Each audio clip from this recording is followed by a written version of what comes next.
Doctor Yunus দায়িত্ব নিয়েছেন এবং উনি ওনার মন মতো করে একটা সরকার গঠন করেছেন।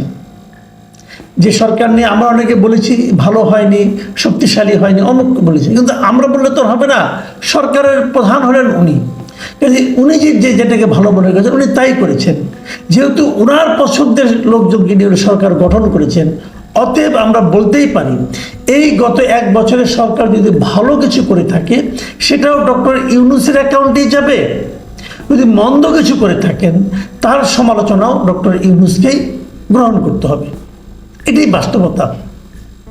তো এই 1 সপ্তাহ কম 1 বছর, এই সময়ে দেশের মানবাধিকার পরিস্থিতিটা কি অবস্থায় আছে দেখুন। এখানে আমি কি বললাম, আপনি কি বললেন, সেটা হয়তো আমি আপনি মিলিয়ে নিতে পারবো আমাদের জীবনের সঙ্গে, কিন্তু সেটা হয়তো অনেকেই গ্রহণ করতে চাইবে না, বলবে তোমরা তো অথরিটি নও, তোমরা তো বলতেই পারো, তোমাদের এই বলার মধ্যে ভালো লাগা মন্দ লাগা আছে, কাজে তোমাদের কথা আমরা মানবো কেন? ঠিক আছে, মানবেন না, আসেন আমরা একটা খুব পরিচিত আন্তর্জাতিক সংস্থার সঙ্গে মানে তাদের কি অভিমত সেটা একটু জানার চেষ্টা করি। হিউম্যান রাইটস ওয়াচ, এটা আমাদের এখানে সবচেয়ে বেশি বারবারই তারা বিভিন্ন প্রসঙ্গে তারা কিন্তু কথা বলেছে, হাসিনার আমলে, পুরো হাসিনার আমলে তারা কিন্তু বলেছে। এখন এই সরকারের আমলেও তারা বলছে, এবং তারা কি বলছে সেটি আমরা বরং একটু শুনি, যেটা নাকি আজকে আমি পেলাম, আজকে তারা প্রকাশ করেছে যে জিনিসটা। সেখানে বলা হয়, তারা বলেছে যে 1 বছর পার হলেও এই সরকার এখনো তাদের ঘোষিত মানবাধিকার সংস্কার পরিকল্পনা বাস্তবায়নে ব্যর্থ হয়েছে। স্ট্রেট কথা কিন্তু এটা তারা জানিয়েছে হিউম্যান রাইটস ওয়াচ, এবং তারা তুলনা করেছে গতবারের সঙ্গে এবারের 1 বছরের সঙ্গে, তুলনা আগের সরকারের সঙ্গে এই সরকারেরটা।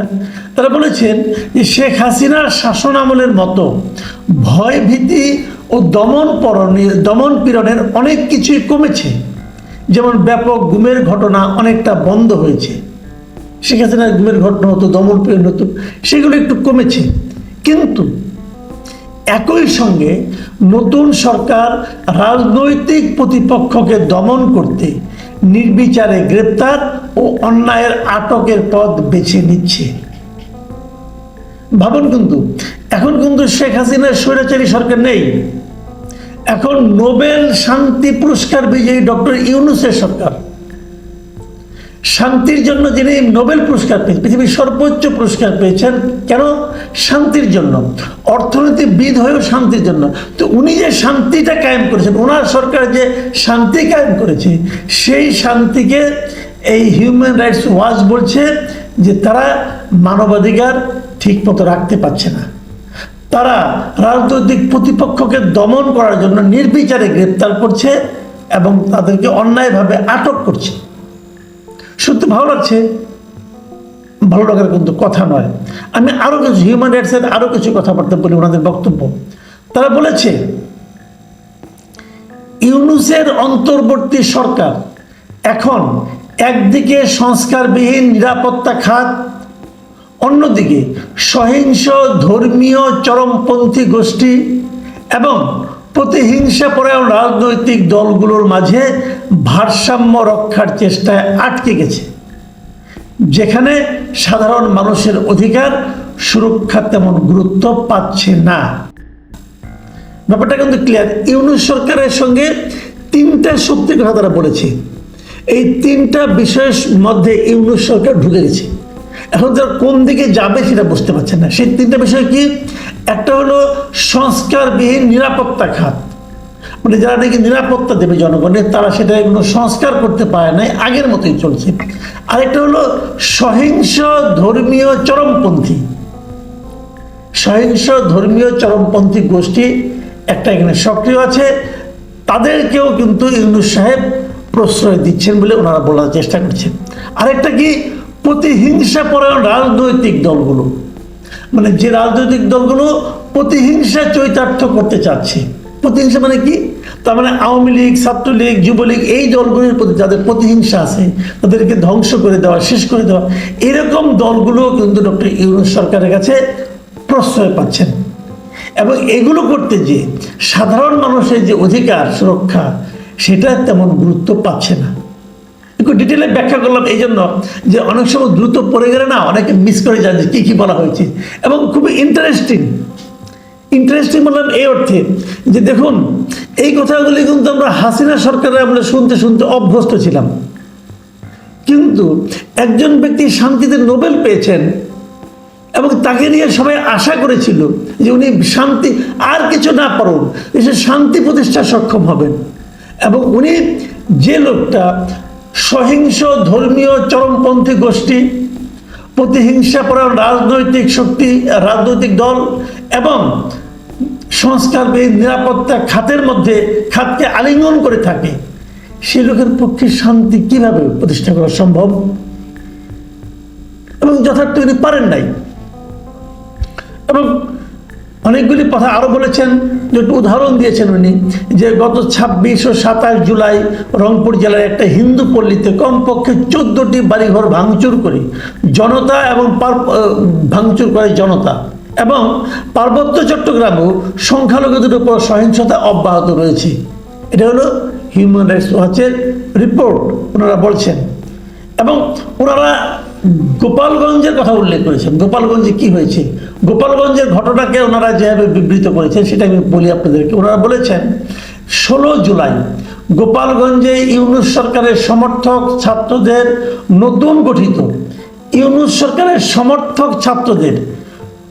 নতুন গঠিত ন্যাশনাল সিটিজেন পার্টি এক সমাবেশ করে। নিরাপত্তা বাহিনী ও নিষিদ্ধ হওয়া আওয়ামী লীগের সমর্থকদের সঙ্গে সংঘর্ষে 5 জন নিহত হয়। এই ঘটনার পর পুলিশ 8400 জনের বিরুদ্ধে 10টি মামলা করে, যাদের অধিকাংশই নামহীন। তারপর আবার তারা বলছে সরকার অবশ্য গণগ্রেপ্তারের অভিযোগ অস্বীকার করেছে। মানে সরকার অস্বীকার করেছে, তার মানে কি একটা অভিযোগ আছে, একটা অভিযোগ কিন্তু আছে গণগ্রেপ্তারের। 8400 জনের বিরুদ্ধে মামলা করা হয়েছে, এদের মধ্যে 98% কোনো নাম নাই। তার মানে কি যে কোনো একজনকে গ্রেপ্তার করে কিন্তু ঢুকিয়ে দেওয়া যেতে পারবে, কোনো সমস্যা নাই। এবং তারা আরেকটা ঘটনার কথা উল্লেখ করেছে, পার্টিকুলার একটা ঘটনার কথা, সেটা হলো ঢাকা উত্তর যে সিটি কর্পোরেশন, তার যে সাবেক মেয়র ছিলেন আতিকুল ইসলাম, তাকে যে গ্রেপ্তার করা হয়েছে তার সম্পর্কে বলা হয়েছে যে 2024 সালে যে বিক্ষোভ চলাকালে 68টি হত্যাকাণ্ড বা হত্যা চেষ্টার মামলা রয়েছে এই আতিকুল ইসলামের বিরুদ্ধে। এবং হিউম্যান রাইটস ওয়াচের হাতে আসা তথ্যে দেখা যায় এই মামলাগুলোর অন্তত 36টি ঘটনার সময় তিনি বিদেশে ছিলেন।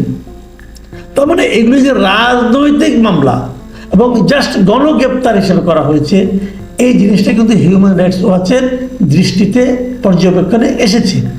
তো আপনি আমাকে বলেন, রাজনৈতিক মামলা যখন অবাধে চলতে থাকে, একটা মামলায় 200-300 লোককে আসামি করা হয়, তবে তাদেরকে যাকে ইচ্ছে তাকে ধরা হয়, ধরে জামিন না দিয়ে আটকে রাখা হয়, সেইগুলো কি শান্তির বারতা বহন করে না?